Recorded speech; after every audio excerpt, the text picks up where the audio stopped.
Welcome to History Collective, where we journey through timeless legends and guide you toward restful sleep.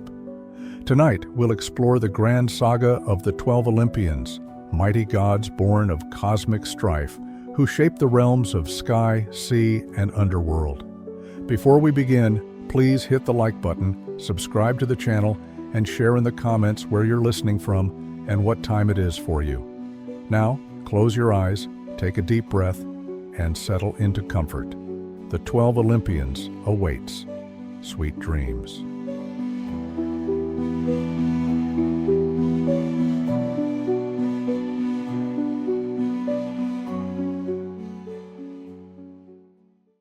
In the beginning, long before mortal men walked the earth, there was only a formless existence called chaos. From this vast emptiness emerged the first primordial deities, each representing a fundamental facet of creation. Gaia was the earth, mighty and fertile, and Uranus was the sky, stretching endlessly overhead. Their union set the stage for the birth of a new generation of powerful beings known as the Titans. Among these Titans, Cronus stood out for both his ambition and the dark prophecy that loomed over him. His father, Uranus, wary of his children's growing might, had locked away some of them deep within the earth. Gaia, anguished by this cruelty, urged her offspring to rise against Uranus. Cronus alone took up the challenge, ambushing his father and seizing dominion over the heavens. Yet the triumph brought little solace, for Cronus feared suffering the same fate that had befallen Uranus. A prophecy foretold that one of his own children would one day overthrow him, just as he had overthrown his father.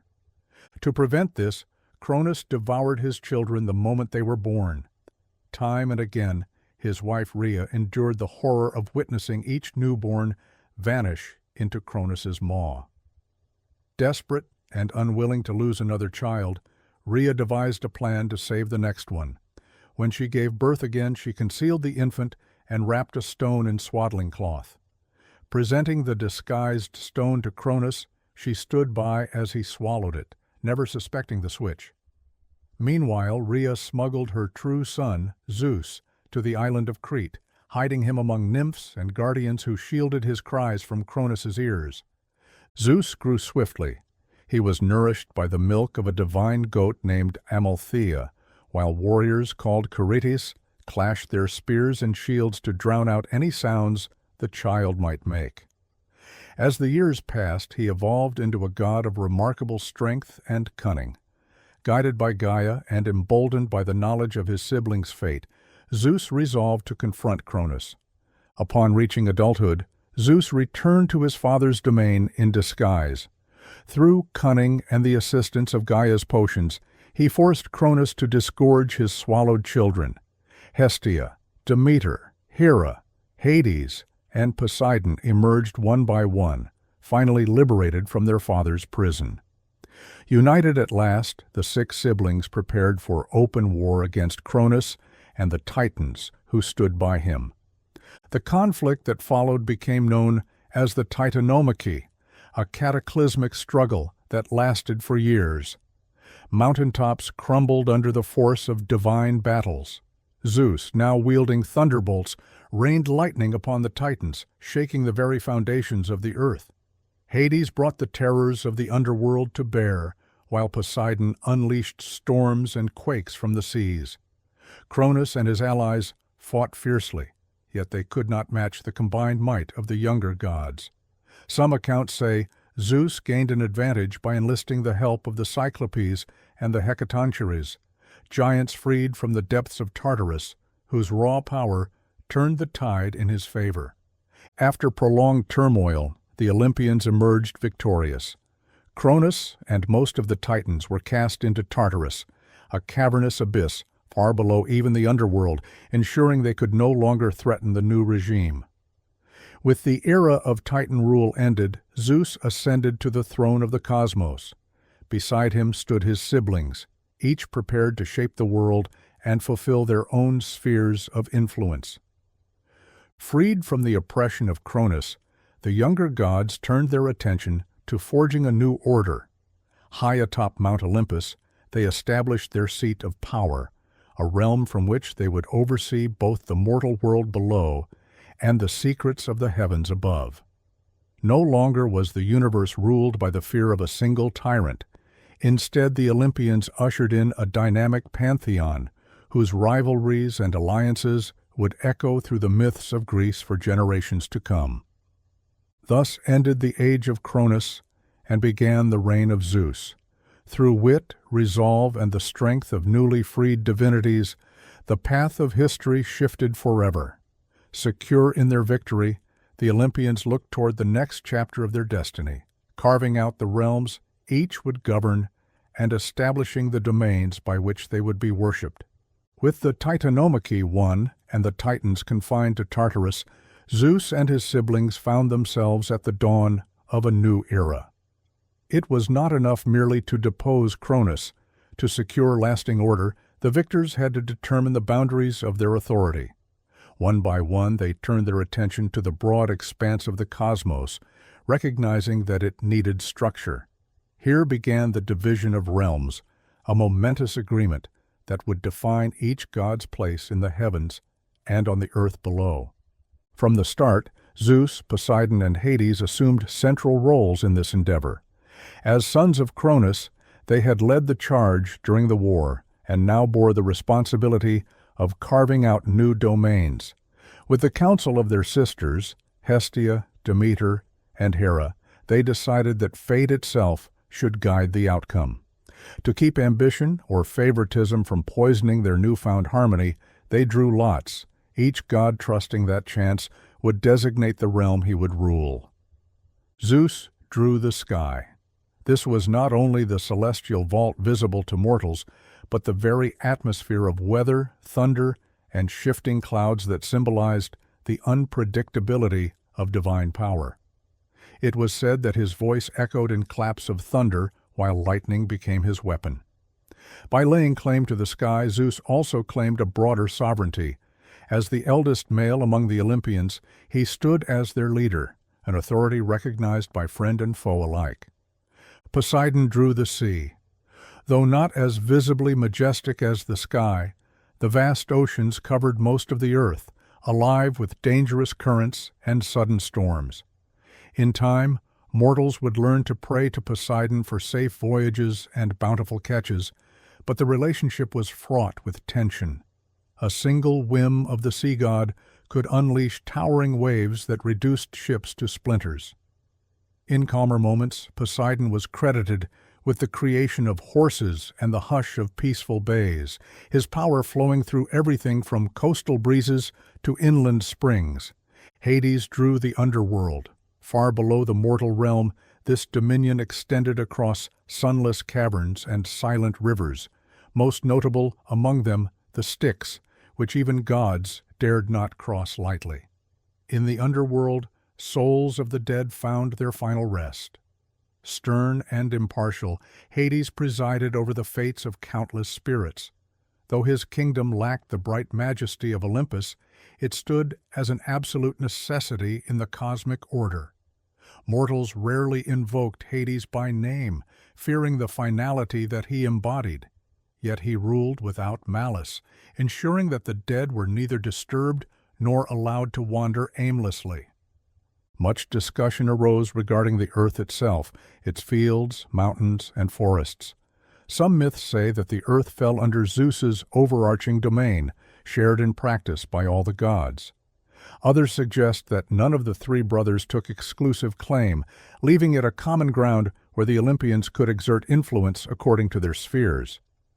Either way, Mount Olympus was established as the primary seat of power, a towering peak that seemed to pierce the sky. Here the Olympians built their palaces of shining marble and gathered to hold feasts and decide the affairs of gods and mortals alike. In the aftermath of the drawing of lots, each deity set about shaping his or her new territory. Zeus summoned rain and harnessed thunderbolts to cleanse the sky. Poseidon swept the seas with his trident, and Hades forged dark halls that stretched into the depths, aided by fearsome hounds and silent shades. Meanwhile, their sisters found roles that complemented the grand domains of the brothers. Hestia kept watch over the hearth and home. Demeter tended the fertility of the land, and Hera, though destined to marry Zeus, would soon discover her own sense of authority and pride in defending marriage and family. Within this newly structured pantheon, the division of realms did more than just parcel out territory. It crystallized the Olympians' relationships and rivalries.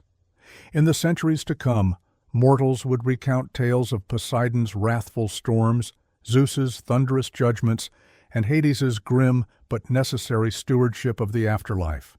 Poets would immortalize the gods' disputes, from contests for patronage over cities to fierce arguments over how best to intervene in human affairs. Yet, at the core of it all, the division of realms remained the foundation upon which the Olympians built their lasting authority. Having secured their domains, the gods began to turn their gaze toward the broader tapestry of life, mortals, nature, and even each other. From Mount Olympus, they observed, they argued, and they intervened, setting into motion a chain of stories that would define Greek mythology. With the cosmos now divided among them, the stage was set for the emergence of the 12 Olympians, whose legends would span the heavens, the seas, the underworld, and every corner of mortal existence. Zeus, Hera, Poseidon, Demeter, Athena, Apollo, Artemis, Ares, Aphrodite, Hephaestus, Hermes, and Dionysus make up the core pantheon traditionally called the 12 Olympians.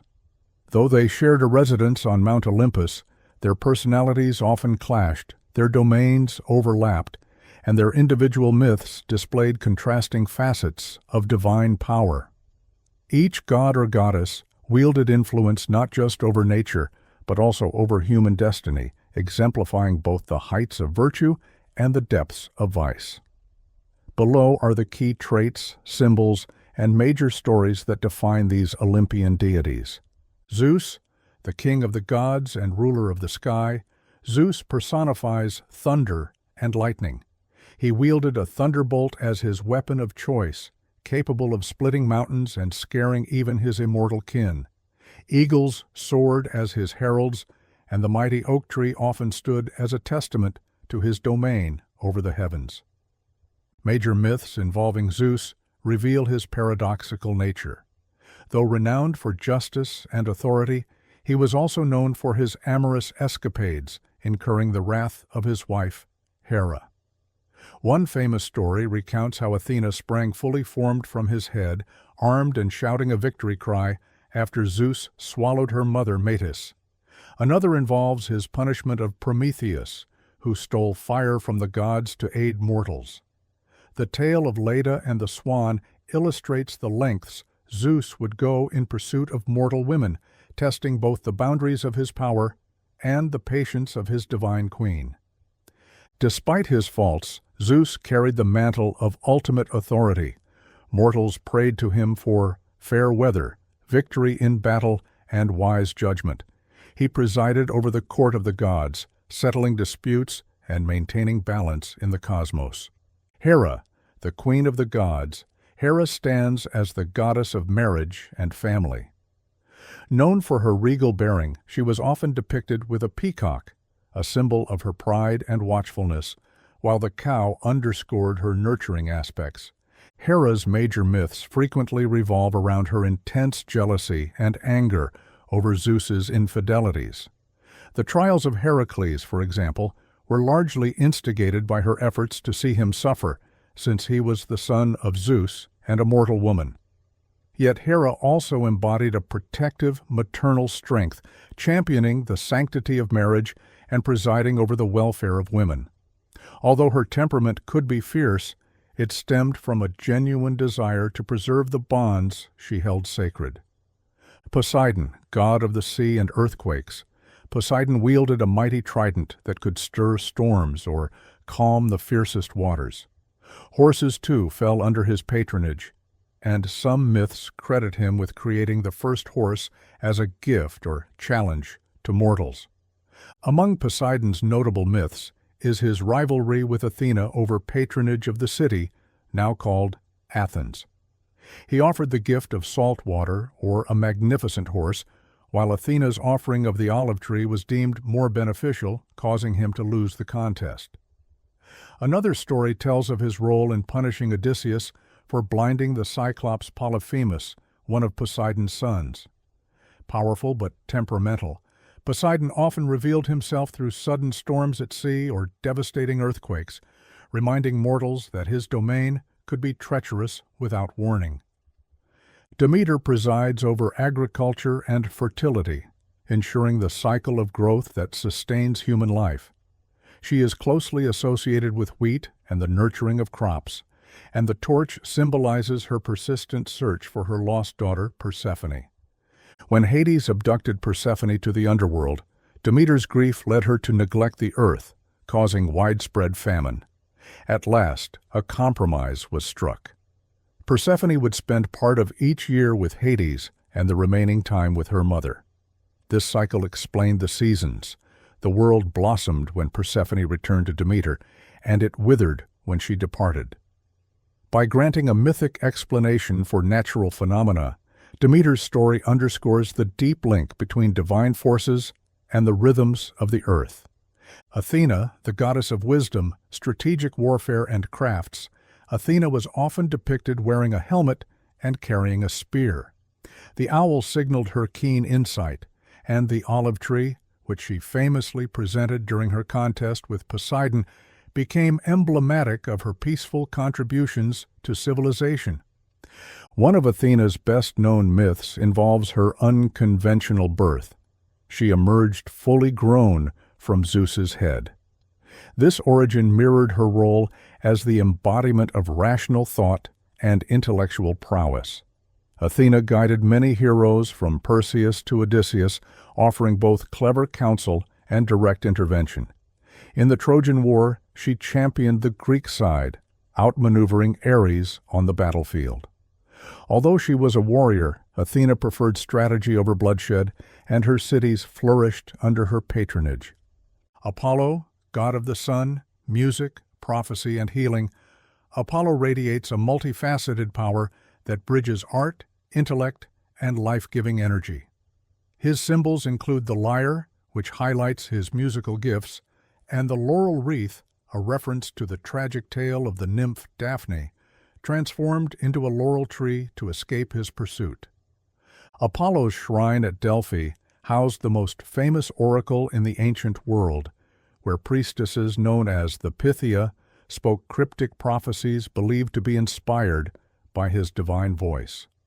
His other myths reveal both his capacity for kindness and his willingness to punish arrogance.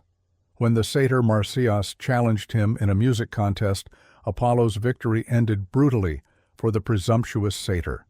Yet Apollo's healing aspect appeared just as prominently. He and his son Asclepius were revered for warding off plagues and teaching mortals the secrets of medicine. Artemis, twin sister to Apollo, Artemis reigns as the goddess of the hunt, the moon, and chastity. Armed with a bow and arrow, she roams forests accompanied by a retinue of nymphs and wild animals, most notably the deer. Fiercely independent, Artemis protects young girls and punishes transgressors against nature's sanctity.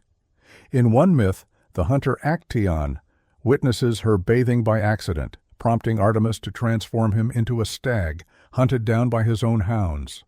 Mortals who offended the goddess quickly learned the severity of her retribution. Yet she was also a nurturing figure to those who respected her domain, guiding her devoted followers and safeguarding wildlife. Ares. Ares represents the chaotic and violent side of war. Unlike Athena's calculated approach to conflict, Ares revels in the bloodshed of battle and the raw frenzy of combat. He is often depicted with a spear, and creatures like vultures or dogs might accompany him. A memorable myth involves Ares' affair with Aphrodite, discovered by the cunning of Hephaestus, her husband. Hephaestus ensnared them in a fine net, revealing their indiscretion before the other Olympians. Ares also played a role in the Trojan War, sometimes joining battle personally. Still, despite his might, Ares was not always triumphant, especially when matched against gods whose cunning outstripped his fury. In some stories, his own bloodlust led to humiliating defeats. Aphrodite. Born of sea foam in one popular tradition, Aphrodite stands as the goddess of love, beauty, and desire. The dove and the rose feature prominently among her symbols, reflecting the gentle, sensual aspects of her nature. A central myth surrounding Aphrodite is the judgment of Paris, where a mortal prince named Paris was asked to choose the fairest among Hera, Athena, and Aphrodite. By offering him the love of the most beautiful mortal woman, Helen of Sparta, Aphrodite secured Paris's favor. This decision sparked the Trojan War, illustrating how powerful and far-reaching her influence could be. Although frequently associated with romance, Aphrodite's stories often carry themes of rivalry, jealousy, and the potential destructiveness of passion. Hephaestus, the god of fire, blacksmithing, and crafts. Hephaestus is typically depicted with a hammer and an anvil. He stands out for his humble, sometimes imperfect stature, limping due to an injury that some say was inflicted when Zeus hurled him from Olympus. Despite these hardships, Hephaestus's skill surpasses that of all other artisans. His forges, fed by volcanic heat, are said to have produced Zeus's thunderbolt and other legendary items such as Achilles' shield. Married to Aphrodite by some accounts, he endures her unfaithfulness with a mixture of sorrow and cunning. The net in which he trapped Ares and Aphrodite remains one of his most famous inventions, revealing that, despite his gentle disposition, he can be both clever and vindictive when wronged. Hermes, messenger of the gods, Hermes wears winged sandals and carries a caduceus, a staff intertwined with serpents. These symbols capture his role in bridging boundaries, whether guiding souls to the underworld or facilitating commerce and travel among mortals. Known for his mischievous streak, Hermes stole Apollo's cattle shortly after his birth, but he reconciled with his brother by gifting him the lyre. Quick-witted and adaptable, Hermes oversees trade, eloquence, and even thievery. Mortals praised him for luck in business or journeys, believing he could protect them from hazards on the road. His ability to traverse any realm made him invaluable to the Olympians, as he served as messenger, diplomat, and occasional trickster. Dionysus, god of wine, pleasure, and chaos. Dionysus introduces both ecstasy and delirium into the mortal sphere. Grapevines and the thyrsus, a fennel staff wound with ivy, are the hallmarks of his presence. Born from an extraordinary circumstance, Zeus saved him in his own thigh after his mother Semele perished. Dionysus returned from the brink of death to teach mortals the art of winemaking. Though he promises revelry and liberation from cares, his followers must tread carefully. His rites could slip from joyous celebration to frenzied madness, reminding worshippers that indulgence has a dangerous edge. Dionysus's worship spread widely, often linked to theatrical performances and festivals where boundaries between mortal and divine, reason and passion, blurred. Together, these 12 deities form the heart of the Olympian pantheon. Their relationships, rivalries, and interventions in human lives define the core of Greek mythology, influencing how ancient civilizations understood everything from politics and warfare to agriculture and the cycle of life and death. Their stories reveal an ongoing dance between divine majesty and human-like imperfections. Adored, feared, and questioned by mortals, each Olympian strove to leave a distinct mark on the cosmos, setting the stage for an ever-evolving narrative in which gods and humans alike confronted fate, free will, and the mysteries of existence.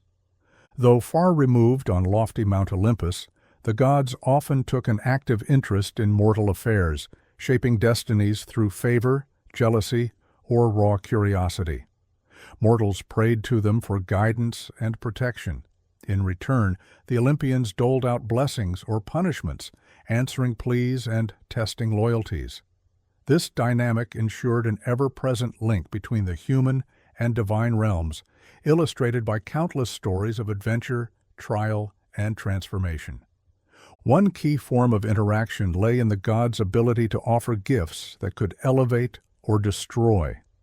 Mortals who approached them with humility and piety often reaped rewards. Farmers prayed to Demeter for rich harvests, sailors offered sacrifices to Poseidon for safe passage, and newlywed couples sought Hera's blessing for a fruitful marriage. When these gods smiled upon worshippers, abundance tended to follow. In times of crisis, be it drought, plague, or conflict, humans looked to the Olympians to intervene. Ancient cities constructed grand temples and held elaborate festivals, hoping that lavish devotion would attract divine favor. Yet blessings came with risk, as even well-intentioned gifts could carry unintended consequences. Asclepios, the son of Apollo, received such exceptional healing knowledge that he skirted the boundary between life and death. When he resurrected a mortal, Zeus struck him down with a thunderbolt to preserve the cosmic order. Similarly, those who earned a deity's wrath discovered just how perilous divine attention could be. A single moment of hubris, neglecting a sacrifice, dishonoring a temple, or claiming a talent equal to the gods, could incite punishments ranging from disfigurement to transformation into beasts. Interactions were especially vivid in the exploits of heroes, individuals whose actions continually drew the eyes of gods. Among the most famous was Heracles, son of Zeus, and a mortal woman. Hera, enraged by Zeus's infidelity, cast a spell of madness over Heracles, driving him to commit a grave crime. To atone, he embarked on the 12 labors, an odyssey of near impossible tasks. Even as Hera sought his downfall, other gods offered assistance. Athena provided guidance, and Apollo's oracle directed him toward redemption. In each labor, slaying the Nemean lion or capturing the Cyrenean hind, Heracles faced challenges blending mortal courage and divine meddling. Ultimately, his triumphs earned him immortality and a place among the stars, reflecting the Olympians' paradoxical mix of cruelty and generosity. Perseus's quest similarly intertwined mortal effort with divine backing. Tasked with beheading the Gorgon Medusa, he received tools that only the gods could grant. Hermes offered winged sandals, Athena lent him a polished shield, and Hades provided the helm of darkness. Armed with these gifts, Perseus overcame a monster feared even among immortals. His success revealed how strategic alliances with benevolent gods could reshape mortal destinies. Yet it also underscored the delicate balance mortals walked, for a single misstep in the presence of these mighty patrons could prove fatal. Odysseus, a master of cunning, stood out for his prolonged struggle under divine scrutiny.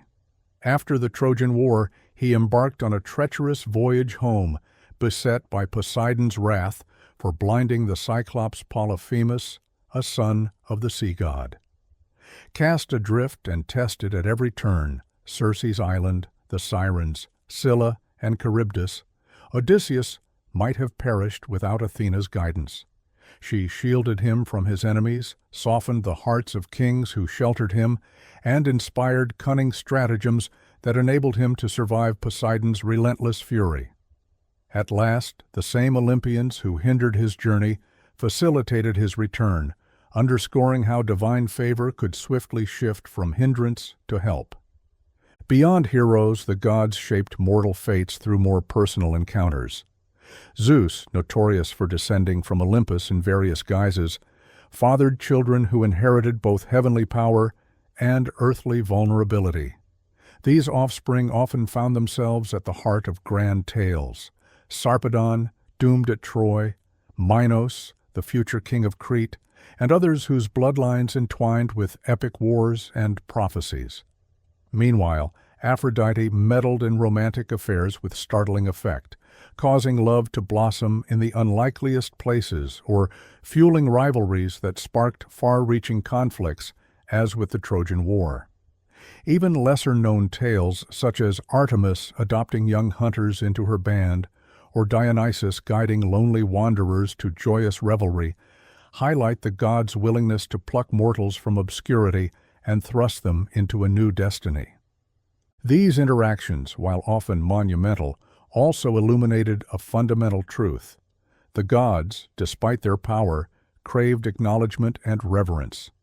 Mortal devotion seemed to fuel their influence, and their actions were responses, sometimes merciful, sometimes vengeful, to the conduct of those who worshipped them. Far from viewing mortals as insignificant, the Olympians displayed intense emotion toward them, be it compassion, possessiveness, or ruthless anger. In the end, the bond between mortals and gods proved as sustaining to the pantheon as it was to humanity. Immortal power and mortal ingenuity commingled in a drama that shaped the tapestry of myth. Through blessings, curses, quests, and redemption, both sides revealed qualities that transcended the boundaries between divine and human. Mortals learned that piety and humility could grant them a measure of safety from capricious deities, while the gods themselves grew increasingly enmeshed in the fates of those who both worshipped and feared them.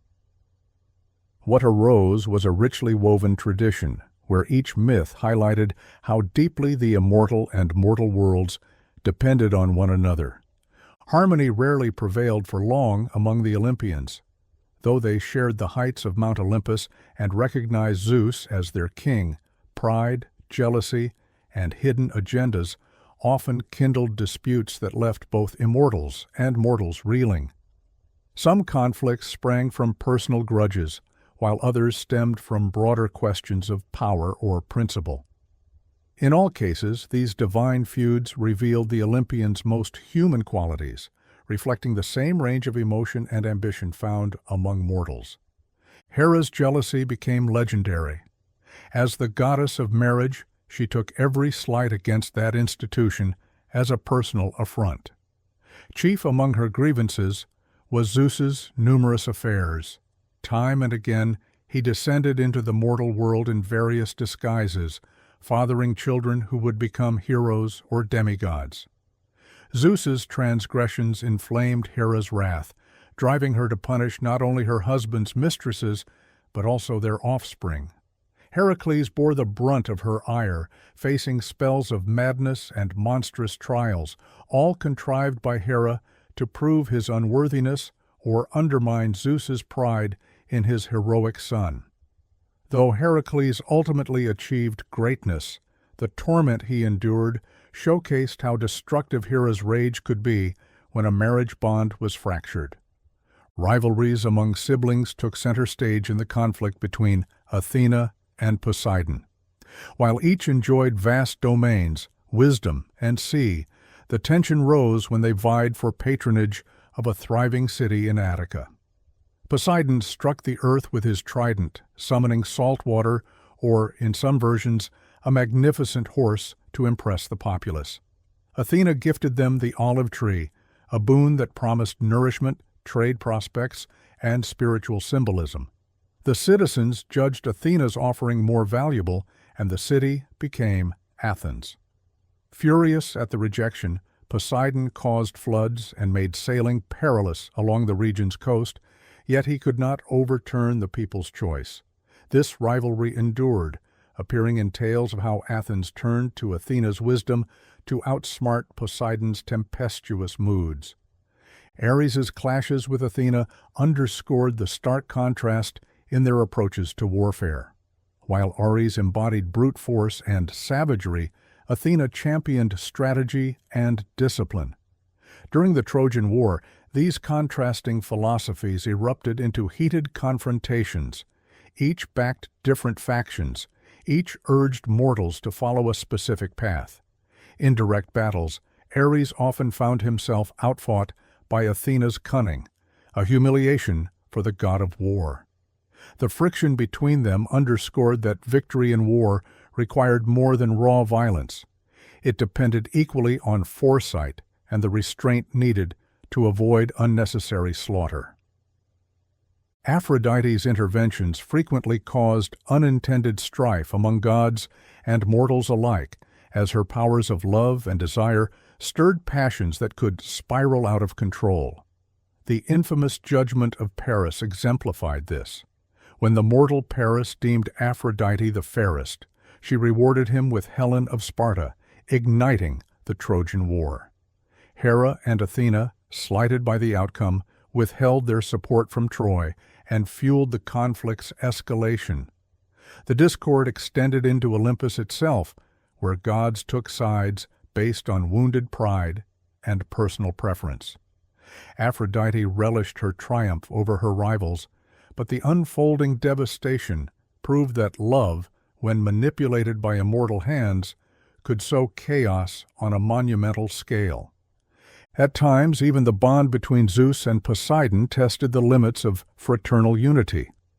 Though they had fought side by side in the Titanomachy and dutifully divided the cosmos afterward, disputes over mortal territories or matters of honor sometimes pitted them against each other. Both bore grudges from ancient slights, such as Poseidon's frustration over Zeus's overarching authority. Occasionally, myths depict Poseidon rebelling or allying with other gods to defy Zeus's commands, only to be reminded of his brother's superior strength. Divine wrath did not always stem from passion alone. Some gods believed their principles demanded drastic actions. Artemis, for example, did not hesitate to deliver swift punishment to any who defiled her sacred groves, challenging Zeus himself if he questioned her decisions.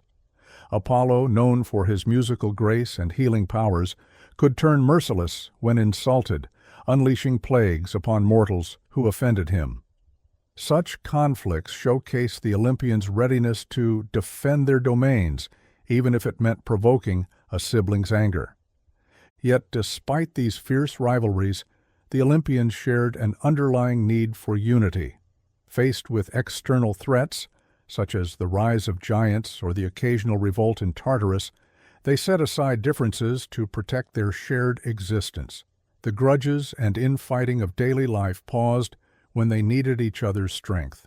In this sense, the divine family behaved much like a human one, torn by jealousy, pride, and vendettas, yet unshakably bound to defend each other when confronted by greater dangers. Conflicts among the gods thus remained a defining feature of the Olympian tradition, threading through myths that explained natural disasters, heroic challenges, and sudden reversals of fortune. Whether the cause was wounded pride, competing ideals, or simple vendetta, these battles shaped the landscapes of mythic Greece and the destinies of those who lived there. Through their quarrels, the gods displayed virtues and flaws that resonated with mortal audiences, underscoring the point that divinity and humanity were never as separate as they seemed. From the first stirrings of chaos to the reign of Zeus on Mount Olympus, the Olympian gods profoundly shaped the landscape of ancient Greek belief, culture, and identity. Their stories were woven into epic poems, dramatized in theaters, and etched into the minds of countless generations. Temples dedicated to these deities rose across the Greek world, each structure paying homage to a particular aspect of divine power, from Athena's wisdom in Athens to Apollo's prophetic gifts at Delphi.